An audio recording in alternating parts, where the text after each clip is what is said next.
Hey guys, the witch is back. Today I'm actually filming at night, so tonight, I suppose, because we're going to be talking about working with moon phases in witchcraft.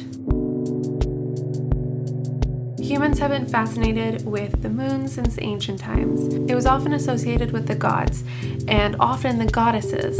The moon was usually seen as the feminine and the sun as the masculine. We've studied how it affects the environment, how it affects the tides, how it affects people, and we know that the moon has its own special power to captivate us all. So now's a good time to talk about the moon because we're going into the winter months. So as the night gets stronger and stronger, as does the presence of the moon, she's a little more prominent to us. So today we're going to talk about the benefits of manifesting or aligning your practice with the moon phases. So the first phase that we're going to discuss is the new moon or the dark moon. This is when the moon is not visible in the sky. The new moon is a great time for renewal, for putting out your intention to start a new project or a new practice or to bring things to you. I don't often do very many spells on the new moon other than meditation, cleansing, and just sort of like setting my goals of what I want to do for the next phase.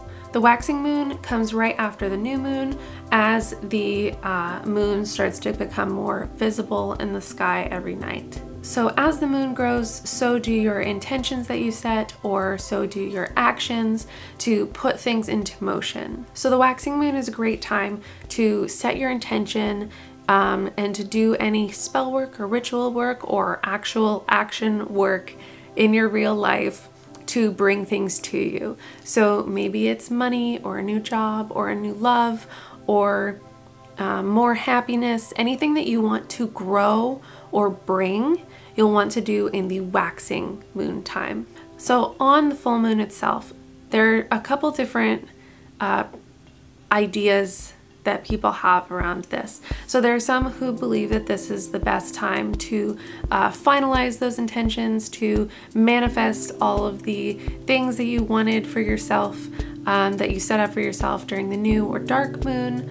There are other people who think that this is a great time to start your work for the waning moon, which is kind of the opposite of the waxing moon, and we'll get into that in just a minute. And there are others who just see this as a time to recharge. So you've set your intentions during the new moon, and then as the full moon grew in the sky, those things came to you or towards you. And then the full moon is like a period of rest or recharge before the waning moon. So I actually am a little bit of a fan of all of these. It really depends on what I feel is important during the full moon. If one resonates more with you and you feel in your heart that that's the way to go, that's totally okay. Every witch has their own way. So finally, the waning moon is seen as a time of release or letting things go or sending things away from you.